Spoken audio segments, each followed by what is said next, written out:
Commander ZYX stood before the massive holographic display in the Galactic Council's war room, her forearms crossed behind her back as she studied the tactical projections floating in the crystalline air. The Vortax species had evolved from predatory hunters on their homeworld of Kethmore, and every inch of her 7-foot frame radiated the lethal precision that had made her the most feared military strategist in known space. Her reptilian features showed no emotion as Admiral Karath, a bulky Grenchian with tusks that curved from his lower jaw, read aloud her mission statistics. 237 successful operations. 0 failures. 0 casualties among Allied forces under her command. The rebellion of the Outer Rim, crushed in 14 standard days. The pirate wars of the Helix Nebula, ended with surgical precision. The machine uprising on Epsilon Prime, terminated before it could spread beyond a single planet. The other commanders in the room, representing dozens of species from across the galaxy, nodded in respectful acknowledgement. Some feared her, others admired her, but all recognized that ZYX was simply the best at what she did. She had earned her position as Supreme Tactical Commander of the United Galactic Defense Force through pure merit, climbing over the bodies of those foolish enough to underestimate her. Which brings us to our current situation, Admiral Karath continued, his voice taking on a more somber tone. The holographic display shifted to show a small blue-green planet on the outer edge of the Orion Arm. The humans of Terra have refused to comply with Galactic Council Resolution 4471. They will not surrender their autonomous weapon systems, and they will not submit to mandatory neural compliance monitoring. A murmur rippled through the assembled commanders. Neural compliance monitoring was standard throughout the galaxy, a way to ensure that no species could harbor thoughts of rebellion against the established order. Every member world had submitted to it willingly, recognizing the peace and stability it brought. The humans claim that such monitoring violates something they call free will, continued a tall, ethereal Xenarian diplomat named Veltar. Her species communicated through gentle telepathic nudges and had been instrumental in convincing other worlds to accept the monitoring. They say they would rather die free than live as slaves. Several commanders laughed at this. The concept of preferring death to the safety and guidance of the Council was alien to most civilized species. Only the most primitive, savage races clung to such dangerous notions. Their military capabilities are primitive, reported General Fox, a many-eyed arachnoid who specialized in intelligence gathering. Chemical projectile weapons, nuclear fission devices, crude electromagnetic pulse technology. Their fastest ships cannot exceed half the speed of light. A single Council dreadnought could obliterate their entire planet from orbit. ZYX finally spoke, her voice a low, predatory rumble. What is their population? Approximately 8 billion individuals across their homeworld and several primitive colony outposts, Fox replied. All carbon-based, remarkably fragile. Average lifespan less than 100 standard years. And their government structure? Chaotic. Multiple competing nation-states, constant internal conflicts, no unified command structure. Their leaders change through primitive electoral processes or violent overthrows. Most illogical. ZYX processed this information with the cold efficiency that had made her legendary. 8 billion individuals was not insignificant, but they were technologically inferior and politically fractured. A standard compliance operation should take no more than a few days. Admiral Karath, she said, turning to face the Grenchian, what are my operational parameters? Complete submission to Council authority. Install neural compliance monitors on all human leaders and key population centers. Eliminate resistance with minimum destruction to infrastructure and population centers, as the humans may prove useful as a labor force once properly guided. Estimated resistance level? Minimal. Intelligence suggests they will surrender quickly once they understand the futility of resistance. No species has ever mounted meaningful opposition to a Council compliance operation. ZYX's predatory smile revealed rows of sharp teeth. I will need 3 dreadnoughts, 6 heavy cruisers, and a full orbital assault division. The operation will be completed within 1 standard week. Admiral Karath nodded approvingly. Excellent. As always, Commander, your confidence is well-founded. The humans will learn, as all species do, that resistance to the natural order is futile. As the meeting disbanded and the other commanders filed out, discussing logistics and deployment schedules, ZYX-Era remained before the holographic display, studying the small blue world that hung in the darkness of space. She had conquered worlds far more advanced, defeated species far more numerous. The humans were nothing special, just another primitive race that needed guidance into civilized galactic society. 3 days later, ZYX-Era's fleet dropped out of hyperspace at the edge of the human solar system. The massive ships, each one a kilometer long and bristling with weapons that could crack continents, moved into formation with the precision of a predator's strike. Advanced sensors immediately began mapping human defenses, cataloging their primitive satellites and space stations. "Commander," reported her tactical officer, a methodical crystalline named Quex whose translucent body pulsed with data streams, "human defensive capabilities are as intelligence predicted. Several hundred primitive nuclear weapons, basic particle beam installations on their lunar base, chemical propulsion vessels that pose no meaningful threat. Any attempt at communication? Multiple frantic transmissions on primitive electromagnetic frequencies. They appear to be requesting dialogue." ZYX-Era settled into her command throne, a piece of living metal that interfaced directly with her nervous system and allowed her to control every aspect of her flagship. Standard compliance protocol. Broadcast surrender demand on all frequencies. Her ship's communication array, powered by contained stellar plasma, sent a message that reached every electronic device on Earth simultaneously. The translation algorithms, refined through contact with thousands of species, converted her words into every human language. "People of Terra. You are now under the authority of the United Galactic Defense Force. Your world has been selected for integration into galactic civilization. You will cease all military activities, surrender your leaders for neural compliance monitoring, and prepare for peaceful transition to council governance. You have 24 standard hours to comply. Resistance is futile and will result in the elimination of your species." The response was immediate and came from dozens of different sources across the planet. Military commanders, political leaders, even civilian populations sent back a cacophony of responses. Some begged for mercy, others tried to negotiate, but an alarming number simply said the same thing: no. ZYX-Era had expected fear, confusion, perhaps desperate attempts at bargaining. She had not expected defiance.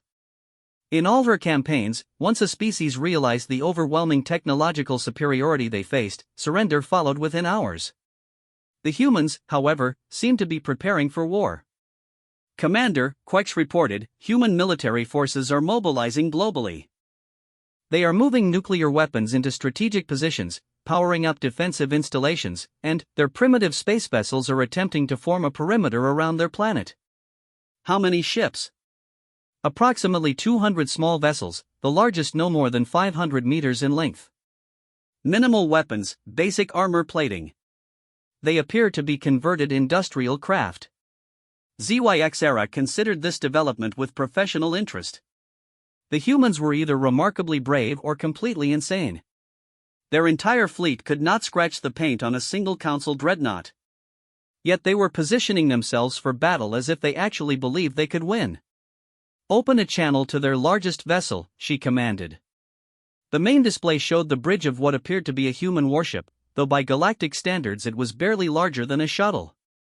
The human commanding it was a middle-aged male with graying hair and intense blue eyes that met her gaze without flinching. He wore a dark blue uniform with various primitive insignias. "I am Admiral Sarah Chen, representing the United Earth Defense Force," the human said, though ZYX-Era noted with surprise that the voice was female while the image showed a male. Her universal translator was having difficulty with human communication patterns. "To whom am I speaking?" "I am Supreme Tactical Commander ZYX-Era of the United Galactic Defense Force. You have 18 hours remaining to comply with surrender demands." The human's expression did not change. "We have no intention of surrendering our freedom to alien invaders, regardless of your technological advantages. Earth will defend itself." ZYX-Era leaned forward, genuinely curious now. "You do understand that your weapons cannot harm our vessels? Your entire civilization could be eliminated with a single command from me?" "We understand the odds," the human replied calmly. "We've faced impossible odds before. We're still here. Your species has never faced the United Galactic Defense Force. No, the human agreed, but we've faced tyrants before. We've faced genocide before. We've faced extinction before. And we've learned something that you apparently haven't. And what is that? The human smile was cold and sharp, reminding ZYXera uncomfortably of her own predatory expressions. We've learned that there are things worth dying for. And freedom is at the top of that list. The connection terminated abruptly. ZYXera stared at the empty screen for a long moment, processing what she had just witnessed. In all her experience, she had never encountered a species that chose certain death over submission. It was not logical. It was not rational. It was, she realized with growing unease, something entirely outside her considerable experience. Commander, Quex interrupted her thoughts, the human fleet is moving into attack formation. They appear to be targeting our lead dreadnought. ZYXera watched the tactical display as 200 primitive human vessels, their crude engines burning bright against the darkness of space, arranged themselves in what was clearly a battle formation. They knew they could not win. They knew they would all die. Yet they pressed forward anyway, their weapons charging, their crews no doubt making peace with their gods.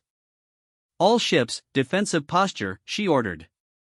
Shields up, weapons online, but do not fire until I give the command. Commander? Quex's translucent form pulsed with confusion. Surely we should eliminate them immediately? They pose no threat, but allowing them to attack sets a dangerous precedent. ZYXera was not certain why she hesitated. Perhaps it was professional curiosity. Perhaps it was respect for an opponent willing to fight impossible odds. Or perhaps it was something deeper, a recognition that she was about to witness something unprecedented in her long military career. The human fleet accelerated toward her dreadnoughts, their formation tight and disciplined despite their technological inferiority. They had achieved something that no other species had managed in her experience, they had surprised her. As the distance between the fleets closed, ZYXera found herself wondering, for the first time in decades, whether this mission would end as easily as she had predicted. The humans were primitive, yes. They were outmatched, certainly. But they were also something she had never encountered before. They were unafraid. The battle was about to begin, and, for the first time in her illustrious career, Supreme Tactical Commander ZYXera was not entirely certain of the outcome. The first human attack came at 0347 ship time, and it was nothing like ZYXera had expected. Instead of the desperate frontal assault she had predicted, the human ships scattered into dozens of smaller formations, each moving on seemingly random vectors that made no tactical sense. Her sensors tracked the primitive vessels as they accelerated beyond what should have been safe operating parameters for their crude technology, their crews apparently willing to risk structural failure rather than maintain safe speeds. Incoming missiles, reported Tactical Officer Quex, his crystalline form flickering with sensor data. Primitive nuclear warheads, approximately 200 projectiles on intercept courses with the fleet. ZYXera barely suppressed a growl of irritation. Point defense systems will handle them automatically. Maintain formation and prepare to return fire. But, as her fleet's sophisticated defensive arrays began tracking and destroying the incoming weapons, something unexpected happened. The nuclear detonations, harmless though they were to her heavily shielded vessels, created massive electromagnetic pulses that interfered with her sensors. For crucial seconds, her ships were effectively blind. In those seconds, the human fleet struck. Not with weapons, which would have been useless against her ship's armor, but with something far more primitive and infinitely more dangerous, ramming attacks. Dozens of human vessels, their crews apparently willing to sacrifice themselves, slammed into her ships at tremendous velocity. The impacts did minimal damage to her dreadnoughts, but they crippled several of her smaller cruisers and, more importantly, disrupted her perfect formation. Damage report. ZYXera snapped, her forearms working frantically at her control interfaces. Minimal hull damage to primary vessels, Quex reported, but the humans have somehow damaged our gravitational field generators on 3 ships. They're falling out of formation, and their hyperspace capabilities are compromised. ZYXera stared at the tactical display in growing amazement. The humans had not hurt her fleet, but they had accomplished something no enemy had managed in her entire career. They had disrupted her formation and forced her ships into defensive maneuvers. It was impossible. Their weapons could not penetrate her shields, their ships were too slow to outmaneuver her forces, their technology was millennia behind her own. Yet somehow, they were fighting her to a standstill. "Commander," her communications officer called out, "the humans are broadcasting on all frequencies. They appear to be taunting us. Put it through." The voice that filled her bridge was distinctly human, male, with an accent her translator identified as coming from their North American continent. "This is Captain Jake Morrison of the UES Defiance. Hey, you 7-foot lizard freak, you call that a space navy? My grandmother could fly better than your pilots, and she's been dead for 20 years. Another human voice, female this time, joined in from a different ship. "Morrison, you idiot, quit hogging the comm channel. This is Commander Elena Rodriguez of the UES Indomitable. Attention alien scum, you want some more? We've got plenty more where that came from." More voices joined in, creating a chaotic babble of insults, challenges, and what her translator could only interpret as trash talk. ZYX era had never encountered anything like it. In civilized warfare, enemies communicated through formal diplomatic channels, if at all. This juvenile verbal sparring was completely outside her experience. "Turn off that communications channel," she ordered, but the damage was already done. Her crew, veterans of dozens of campaigns, were staring at their instruments with expressions of confusion and, in some cases, what appeared to be amusement. The humans' crude banter was somehow affecting her professional warriors' morale. "Commander," Quex announced, "the humans are regrouping for another attack. But their formation makes no sense. They appear to be playing music?" The sensor displays confirmed it. The human ships were broadcasting various forms of what their computers identified as music on multiple frequencies, everything from classical compositions to something called heavy metal. One vessel was transmitting what appeared to be an old human military song that her translator rendered as the Marines' hymn. ZYX era had studied the military traditions of thousands of species. Most civilized races approached war with solemn dignity, understanding the grave necessity of violence in service to the greater good. The humans, however, seemed to be treating this battle as some form of celebration. The second human attack was even more inexplicable than the first. This time, instead of coordinated assault formations, the human ships split into what appeared to be completely random patterns. Some vessels accelerated directly toward her dreadnoughts, while others seemed to be flying in spirals, loops, and other maneuvers that served no apparent tactical purpose. "They're not following any recognized attack pattern," Quex reported, his crystalline form pulsing with frustrated confusion. "Their movements appear to be completely random. Our targeting computers cannot predict their next actions." That was when ZYX era realized the truth. The humans weren't being random at all. They were being unpredictable, and there was a crucial difference. Her tactical computers, sophisticated beyond anything most species could imagine, were designed to analyze enemy behavior patterns and predict optimal responses. But prediction required pattern recognition, and the humans seemed to be deliberately avoiding anything that resembled a pattern. "Manual targeting only," she commanded. "Override the computers and aim manually." But even that proved difficult. The human pilots flew with a reckless creativity that defied conventional military doctrine. One ship would accelerate directly toward her flagship, only to suddenly veer off at the last second and strafe a cruiser's shield generators. Another would appear to retreat, drawing her fighters into pursuit, only to loop back and ram them from an unexpected angle. They were not flying like military pilots. They were flying like madmen. No, ZYX era realized with growing respect and alarm, they were flying like individuals. Every human ship moved differently, every pilot had his own style, his own approach to the battle. There was no central command, no unified strategy that her computers could analyze and counter. There were simply hundreds of humans, each fighting his own personal war against impossible odds. The third attack wave proved even more problematic. The humans had apparently learned from their previous assaults and were now coordinating their seemingly random tactics in ways that her tactical computers simply could not process. small groups of ships would converge on single targets, striking in perfect synchronization despite having no apparent communication between them, then scatter immediately before her defensive systems could respond. "How are they coordinating these attacks?" she demanded. "Our sensors detect no tactical communications between their vessels." "Unknown, Commander," Quex replied, his confusion evident in the rapid flickering of his crystalline form. "Their communications consist primarily of what our translators identify as jokes, insults, and references to something called movies. There are no tactical communications whatsoever." ZYXera accessed the communication intercepts herself, hoping to find some clue to the humans' coordination methods. What she found instead was a bewildering stream of seemingly meaningless chatter. "Remember the Alamo. Give them a taste of Thermopylae.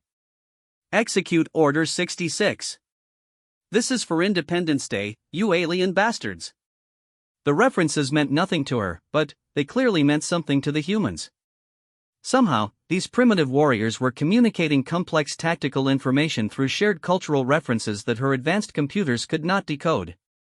"Commander," her weapons officer reported, "the humans are broadcasting some kind of audio transmission on all frequencies. It appears to be singing." The bridge speakers filled with human voices raised in what her translator identified as harmony. The words were in one of their ancient languages, but the translation was clear: "We few, we happy few, we band of brothers. For he today that sheds his blood with me shall be my brother." As the song continued, something extraordinary happened. The human fleet began moving in perfect coordination, not through tactical commands or computer-assisted formation flying, but through something that ZYXera had never encountered in civilized warfare: shared emotion. The primitive song seemed to bind the human warriors together in ways that transcended their technological limitations. For the first time in her career, ZYXera found herself facing an enemy that her training had not prepared her for. The humans fought not as soldiers following orders, but as individuals united by something her species had forgotten millennia ago: the willingness to die for an idea. "All ships, fall back to defensive formation," she commanded. Her crew looked at her in surprise. Supreme Tactical Commander ZYXera had never ordered a retreat in her entire career. "Commander?" Quex questioned, his form pulsing with uncertainty. "The humans have caused minimal damage to our fleet. We can eliminate them easily." "Yes," ZYXera admitted, "we can destroy them. But we cannot defeat them. And I am beginning to understand the difference." She studied the tactical display as the human ships regrouped for what would undoubtedly be another impossible attack. Their vessels were damaged, their crews exhausted, their weapons nearly depleted. Yet they showed no signs of surrender, no indication that they were even considering retreat. "Open a channel to the human flagship," she ordered. The same male face appeared on her screen, though now she could see burn scars along one side of his face and the unmistakable signs of decompression sickness around his eyes. The human had clearly been injured in the battle, yet his expression remained defiant. "This is Admiral Chen," he said, his voice hoarse but steady. "Are you ready to surrender?" The question was so unexpected that ZYXera actually laughed, a sound like grinding metal that caused her crew to look at her in alarm. "Admiral Chen, your fleet has been reduced by 30%.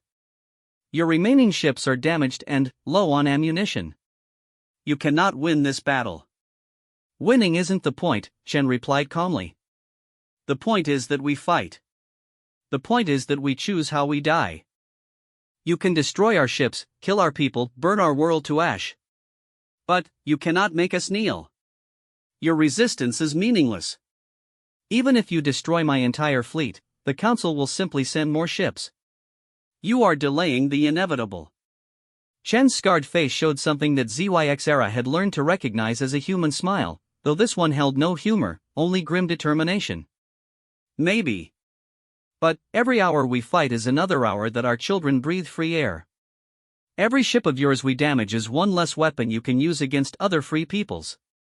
And every time we refuse to surrender, we prove that freedom is stronger than fear. You speak of freedom as if it has meaning. Order is what brings peace. Unity is what brings prosperity. Your primitive concepts of individual liberty bring only chaos and suffering." "Maybe," Chen acknowledged. "But it's our chaos, our suffering, our choice. And that makes all the difference. The transmission ended, and ZYX found herself staring at a blank screen, her mind racing through calculations and possibilities. She had the firepower to eliminate the human fleet within the hour. She could glass their planet from orbit and end their resistance permanently. She could complete her mission exactly as ordered and return to the Council with another perfect victory. But, for the first time in her career, perfect victory felt hollow. The humans had accomplished something that no other species had managed. They had made her question whether her definition of victory was the right one. "Commander," Quex reported, "the human fleet is forming up for another attack. Do we engage?" ZYX stared at the tactical display, watching 200 primitive ships prepare to charge her vastly superior fleet once again. They knew they would die. They knew their sacrifice would change nothing in the immediate term. Yet they came anyway, united not by orders or fear, but by something she was only beginning to understand. "Hold position," she commanded. "Let them come." But, this time, as she watched the human ships accelerate toward her fleet, their crews singing their ancient songs of defiance, ZYX found herself wondering if perhaps she had been fighting the wrong battle all along. The fourth human attack never came. ZYX waited in her command throne, her fleet arrayed in perfect defensive formation, weapons charged and ready to obliterate the approaching human ships. But, as the primitive vessels closed to weapons range, something unprecedented happened. They stopped. The human fleet hung motionless in space, 200 damaged ships facing 9 pristine Council dreadnoughts, neither side firing. On her tactical display, ZYX could see that many of the human vessels were barely functional, held together by emergency force fields and the stubborn determination of their crews. "Commander," Quex reported, his crystalline form pulsing with confusion, "the humans are requesting communication. Put them through." Admiral Chen's face appeared on the main screen, but this time he was not alone. The display showed a split screen with dozens of other human faces, men and women of various ages and ethnicities, all wearing the same expression of grim determination. These were the human ship commanders, ZYX realized, speaking as one. "Commander ZYX, Chen began, his voice carrying across the void between their fleets. "My officers and I have been discussing this battle, and we've reached a conclusion." "And what conclusion is that?" "That you're not really the enemy here." ZYX's forearms tensed against her command throne. "Explain." Another human, a woman with short gray hair and keen eyes, spoke up. "You could have destroyed us in the first 5 minutes of this engagement. Your weapons are capable of cracking planets, yet you've been pulling your punches. You could have bombed our world from orbit instead of facing our fleet in open battle. You're following rules of engagement that make no tactical sense unless you don't want to be here any more than we want you here," Chen finished. The accusation hung in the space between the fleets like an unexploded bomb. ZYX felt her crew's eyes upon her, waiting for her response. In all her years of service, no enemy had ever questioned her motivations, her loyalty to the Council, her dedication to bringing order to chaos. "I am a soldier," she said finally. "I follow orders. The Council has determined that your species requires guidance to achieve civilized status." "The Council," said the gray-haired woman with obvious disdain. "You mean the collection of species that have surrendered their free will in exchange for safety? The ones who decided that thinking for yourself is too dangerous to be allowed. The Council represents peace, order, and prosperity for over 14,000 species across the galaxy," ZYX replied, but even as she spoke the words, they felt hollow in her mouth. Chen leaned forward, his scarred face intense on the screen. "Tell me, Commander, in all your successful campaigns, how many of those species fought back? How many of them chose death over surrender?" "None," ZYX admitted. They recognized the futility of resistance and accepted the natural order. "Or," suggested another human commander, a young man who looked barely old enough to fly a ship, "they were already broken. Already conquered by fear before you ever arrived." The words hit ZYX like a physical blow. She thought of all her victories, all her perfect campaigns against species that had surrendered the moment they understood the odds they faced. She had always attributed their quick submission to logical thinking, rational analysis of the situation. But what if the young human was right? What if she had been fighting not free peoples, but slaves who had simply not yet realized their chains? You are attempting to manipulate me, she said, but her voice lacked conviction. We're attempting to show you the truth, Chen replied. Every species the Council has liberated has become exactly the same. Peaceful, orderly, productive, and completely without any spark of creativity or independence. They build what they're told to build, think what they're told to think, live lives that are safe and meaningless. There is nothing meaningful about chaos and suffering, ZYX-era protested. Isn't there? Asked the gray-haired woman. Our species has endured wars, plagues, natural disasters, and our own stupidity for thousands of years. We've made terrible mistakes, committed horrible atrocities, nearly destroyed ourselves dozens of times. And yet here we are, still fighting, still growing, still reaching for something better. Still choosing, added Chen. Even if we choose wrong sometimes. Even if it costs us everything. Because a choice freely made, even a wrong choice, has meaning that no amount of imposed order can match. ZYX-era found herself thinking of her own species, the Vorthak, and their long journey from predatory hunters to civilized members of galactic society. They had submitted to the Council centuries ago, accepting neural compliance monitoring in exchange for peace and prosperity. Her people now lived comfortable, secure lives under Council guidance. When was the last time a Vorthak had composed music? When was the last time one of her people had created art, written poetry, or dreamed of something beyond their assigned role in galactic civilization? When was the last time any Vorthak had truly been alive? All ships, she commanded suddenly, her voice cutting through the tension on her bridge, stand down. Lower weapons and shields. Commander? Quex's crystalline form flashed with alarm. That would leave us vulnerable to attack. Yes, it would. ZYX-era rose from her command throne and faced her crew. But these humans have had dozens of opportunities to destroy us with ramming attacks, and they have chosen restraint. I believe we can risk showing them the same courtesy. The human fleet responded immediately, their own weapons powering down in a gesture of mutual respect. For the first time in the engagement, the two fleets hung peacefully in space, neither threatening the other. Commander ZYX-era, Chen said, and there was something new in his voice, something that sounded almost like hope. What would it take for you to withdraw your forces and leave Earth alone? Impossible, ZYX-era replied automatically. I have my orders. Orders can be changed. Or disobeyed. The word hung in the air like a blasphemy. In all her years of service, ZYX-era had never disobeyed an order, never questioned a command from her superiors. The very concept was alien to her conditioning, her training, her understanding of duty and honor. Yet as she looked at the tactical display, at the human ships that had fought impossible odds for the simple right to remain free, she found herself considering the unthinkable. If I were to reconsider my mission parameters, she said carefully, what assurance could you give me that humanity would not become a threat to galactic security? Chen's smile was the first genuinely warm expression she had seen from him. None whatsoever. We'll probably keep being difficult, argumentative, and completely unpredictable. We'll make mistakes, get into fights with each other, and generally cause chaos wherever we go. Then, why should I spare you? Because, said the young human commander, the galaxy needs chaos. It needs someone willing to ask uncomfortable questions, to challenge the status quo, to refuse to bow down just because everyone else has. The galaxy needs someone who will always choose the hard path if it's the right path. The galaxy needs someone who will fight, added the gray-haired woman.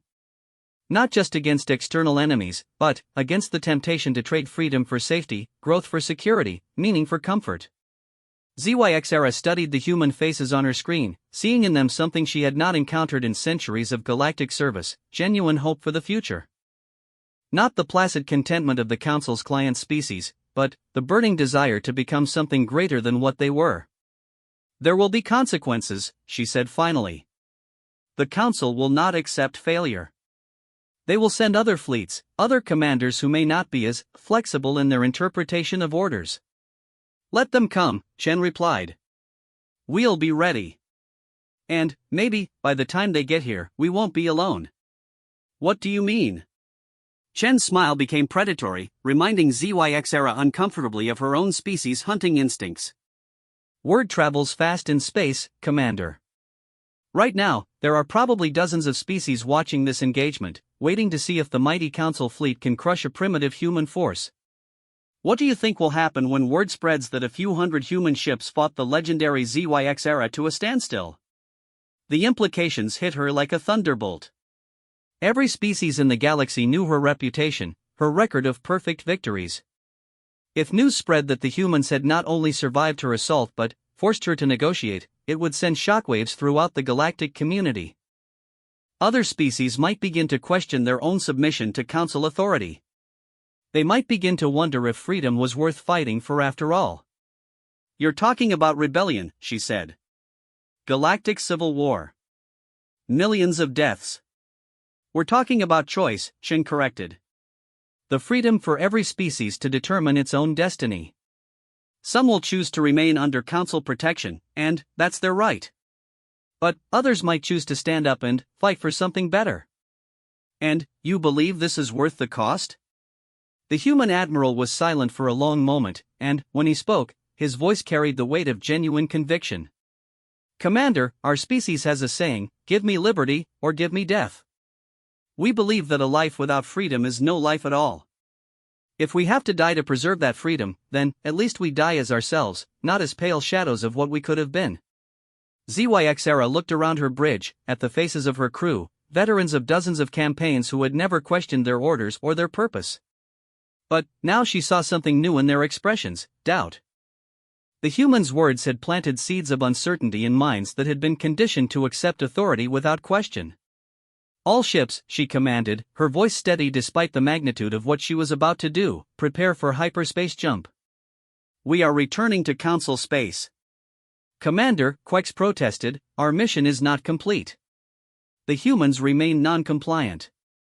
"Our mission," ZYX era said carefully, "was to assess human military capabilities and determine the best approach for bringing them into galactic civilization. I have made my assessment." She turned to face the communications display one final time. "Admiral Chen, I am withdrawing Council forces from this system. You have impressed me with your determination to resist. I will report to my superiors that humanity possesses military capabilities that would make occupation extremely costly." "And will they believe you?" ZYX Sarah's predatory smile returned. "They will believe that Supreme Tactical Commander ZYX era does not make tactical errors. If I say that conquering humanity would be too expensive, they will find other priorities." "Thank you," Chen said simply. "Do not thank me yet," ZYX era warned. "This reprieve is temporary. Eventually, the Council will send forces that cannot be reasoned with or deterred. When that day comes, you will need allies. Any suggestions where we might find them?" ZYX Sarah's smile became positively feral. "Start with the species that surrendered to me most quickly. In my experience, those who give up their freedom easily are often the ones who regret it most deeply." As her fleet prepared for the jump to hyperspace, ZYX era made one final entry in her mission log: human military capabilities assessed. Conquest feasible but inadvisable due to extreme resistance potential and low strategic value. Recommend delayed integration pending further technological development. It was a lie, of course. The human strategic value was immense, not for their resources or location, but for what they represented: proof that the Council's way was not the only way.